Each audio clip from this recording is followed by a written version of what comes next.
And welcome to Who Dares Wars TV. Here we are, not in a normal place. We're in the office, at home.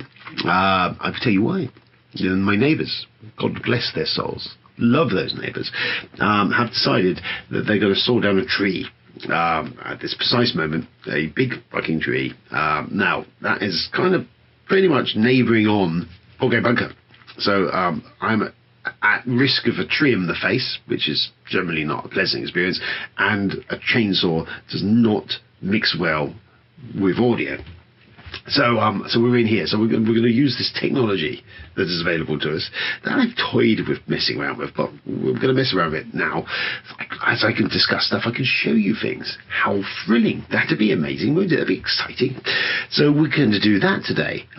So there we go. So here we are. Get yourself settled. Get yourself a cup of tea. It's popcorn. We will advance ourselves into this wondrous world of technology, and we'll see how this works out. Let me know what you think, and without further ado, should we dive in? Just throw ourselves into...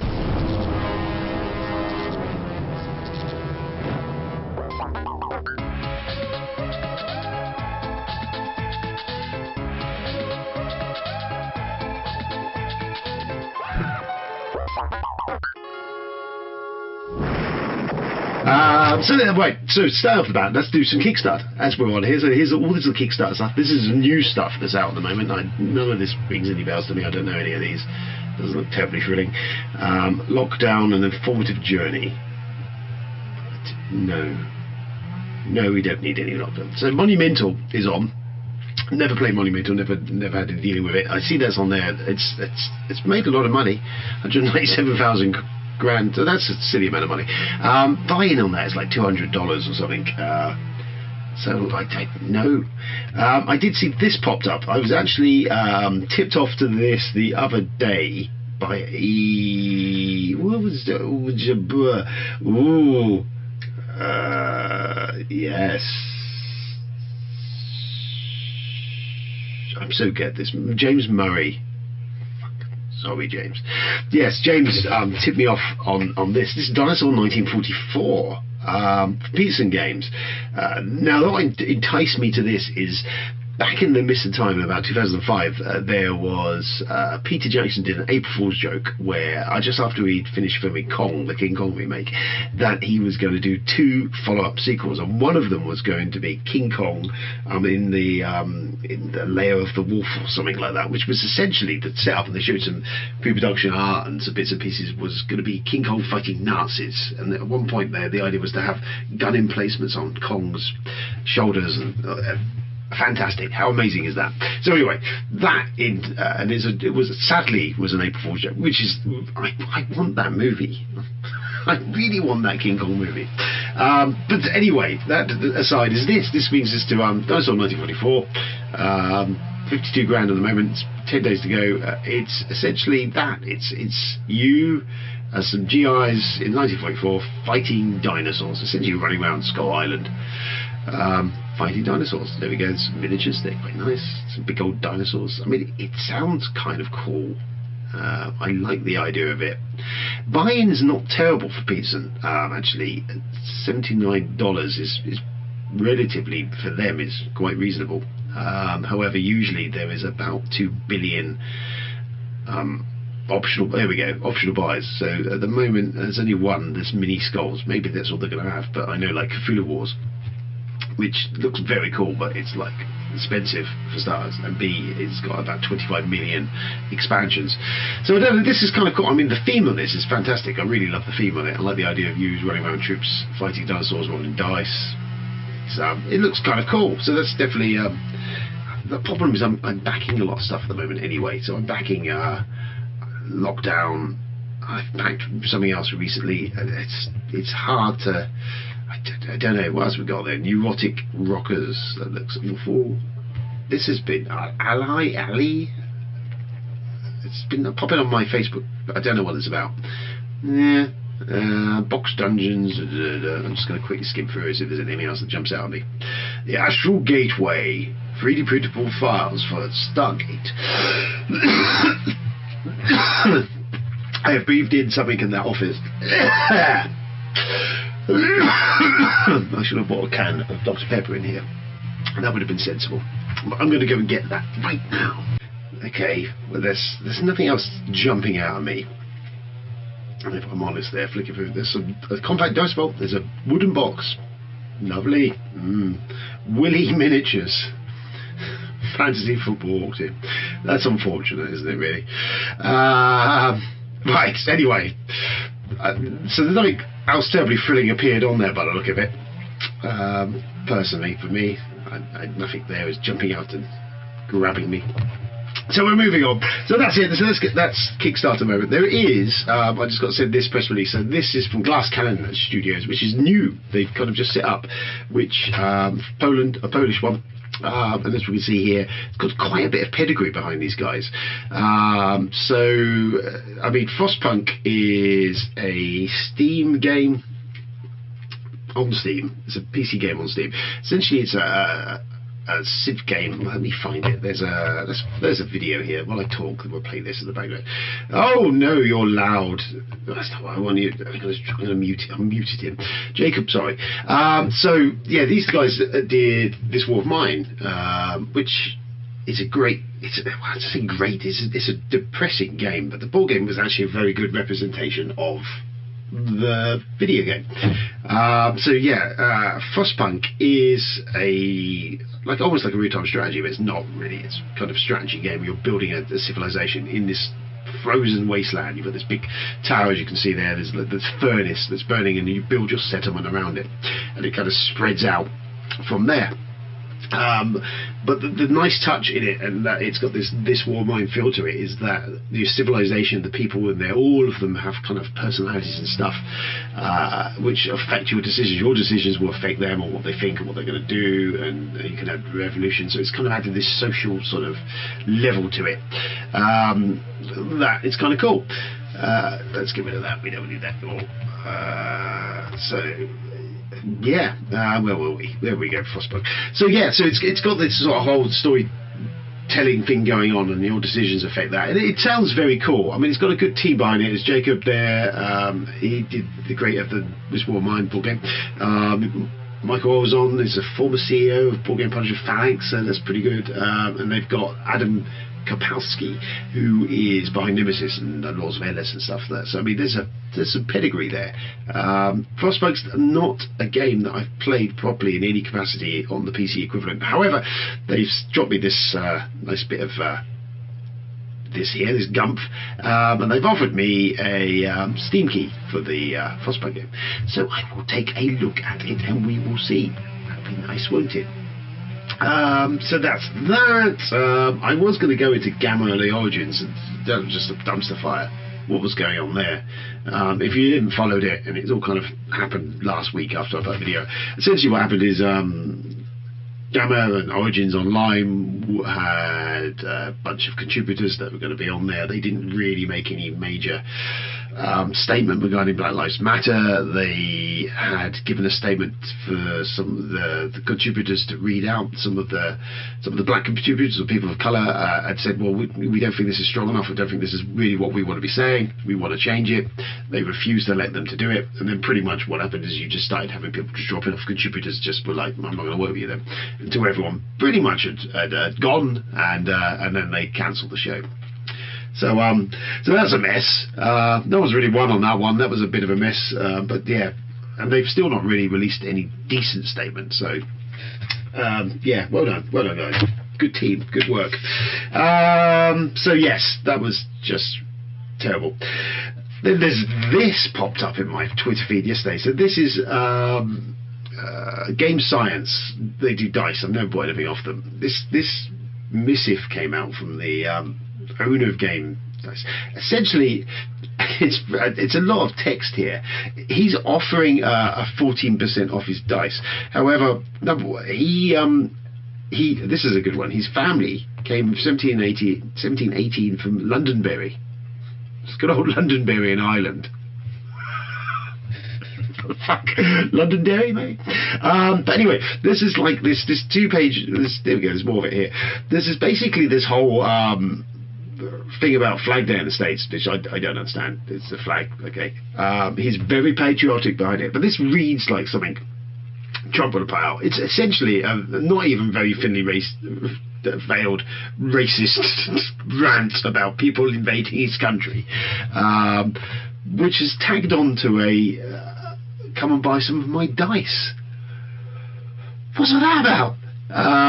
So yeah, that's just a bizarre one thing. I just had to mention it. Of what on earth? I know he's there. He's sat at home with his flag draped around him, machine guns liberally scattered around, his MAGA hat on, probably masturbating into a I don't know, donut. Anyway, I move on. But yeah, that was a thing. Dice, there we go. Dice. So I used to work for Dice back in the midst of time. I was involved when they did the Indiegogo project, which we funded, and then they did the Kickstarter, which they funded. I was involved in that. Dice, I like the idea, concept of Dice is brilliant in that it is a app that you will use to teach you board games. It's fantastic. They've had a lot of pushback from the community. Some of it just general Luddite behaviour. It's running up in our games. I think that it's at the end, at its heart, the idea was all about bringing more people to the hobby, make it as inclusive as possible so everyone could play a game. There is this barrier of entry to the muggles out there, where some of our board games, that even the stuff that we would class as easy or entry level family rated stuff, not all of it is that. It's still an ask for someone who is brought up or only played Ludo and Monopoly to suddenly be faced with a hobby board game. So what this is in concept is going to do is tutorials that you will be able to bring up on your phone. You bring it up and it will talk you through the setup and how to play the game. Very good. It works very well. And the big issues they've been is actually creating the tutorials. So now they've built a piece of software which allows publishers or developers or whatever to build these tutorials using this tutorial app tool. So they're starting to roll this stuff out. It's been a rocky road, I'll be honest with Dice, but you know, their heart is in the right place. They're very lovely guys. They've maybe not made some great decisions, but you know, they're still persevering with this. So I'll be interested to see, keep an eye on it, where Dice goes and what comes up with it. And if it eventually works, I mean, it's a great tool, both for like board game cafes or retailers or anyone to be able to using. And you know, I remember using it a good few years ago when they had a rough and ready version for the Race to the North Pole, using it at Essen, and I was teaching games with it at Essen. And most importantly, I was teaching games to Germans, and because we had German language version on there, and that I couldn't have done as a Luddite, English speaking barely person. So, oh god, so that was pretty cool. So we'll see. That's something to look at. Gloomhaven Jaws of the Lion is coming out, I think, in the next couple of weeks, which is essentially Gloomhaven Light.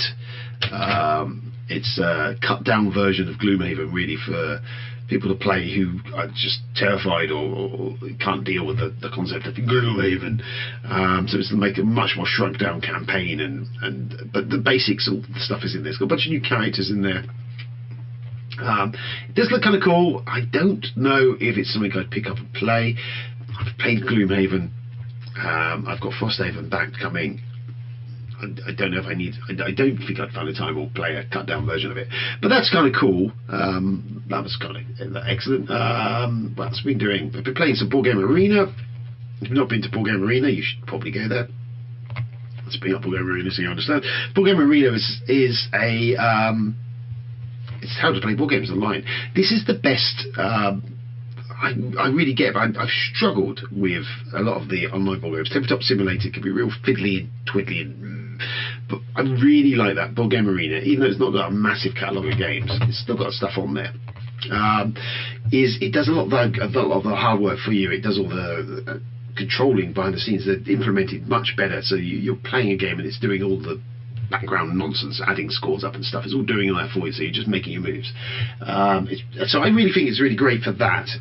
You know, there isn't a massive huge library on there, but there's still some good stuff on there that you can play, and it's definitely seen me for a few dodgy weekends of not having much on to be able to pick up and just play some of these. Rallyman's fantastic on it. I really enjoyed Rallyman on it. We played that the other day. We had a cracker at Lewis and Clark, which was alright. It was really good implemented.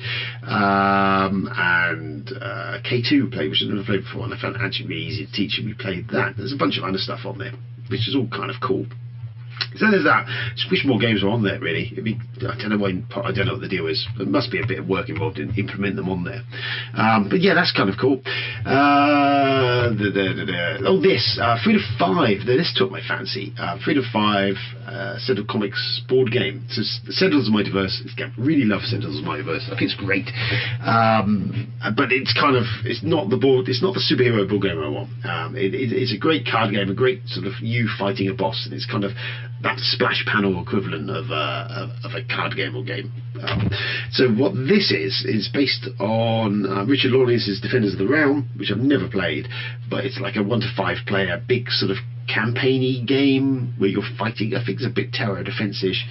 I like the idea of a big epic cooperative superhero game on a board, like you protecting the city against shit going down. There isn't anything really out there, not a decent superhero game. I want like the Eldritch Horror of superhero games or something. I want something with like a big storytelling-y, comic books. I mean, these comic books have just run for years, as we know. There's so many stories and stuff in there, so the fact that you could do something that would be equivalent of that, having this stuff going on, sounds really cool. So we'll see. I don't know. I've not played Defenders of the Realm or Last Stand, but it's got a bit of pedigree behind it, and I really like Multiverse, Sentinels of Mightyverse. I really like the aesthetic of what it is. So this sounds very cool. So we shall see, shan't we now? I think of my notes, that's it really. So yeah, there we go. There's a really down and dirty thing. It's a different format, different way of doing it. It's just basically because, as I say, someone's cutting a tree down. Don't forget, I can get ahead. You can go to whodaresrolls.com, which is here. There we go. There's whodaresrolls.com. We've got lots of stuff on there. There's loads of stuff on the website here. If you've never been here, there's loads of board game reviews. There's loads of stuff. There's board game reviews. There's card game reviews. There's RPGs. Charlie's multitude of RPG reviews. There's podcast episodes. Loads of them. There's obviously I've been part of the YouTube stuff. There's videos. Solar Storm came out the other day. Articles. Lots of stuff on there. So there's like 6 years worth of stuff on there. So have a look at that. Don't forget to go to, obviously you're on the YouTube channel, but go to the YouTube channel and tube it. Don't forget to like and share us. We have a Patreon. Did you know they had a Patreon? We have a Patreon thing. You can have a look at that. All of this stuff. For the time being, thank you for tuning in. As always, it's been a pleasure. I'm sorry that we're in this weird sort of box, weird audio. It's just temporary, okay? But yeah, until we meet again, which will probably be next week, more than likely, carry on playing games, have fun, and I'll catch you all up soon. Ta-ta, cheerio, goodbye.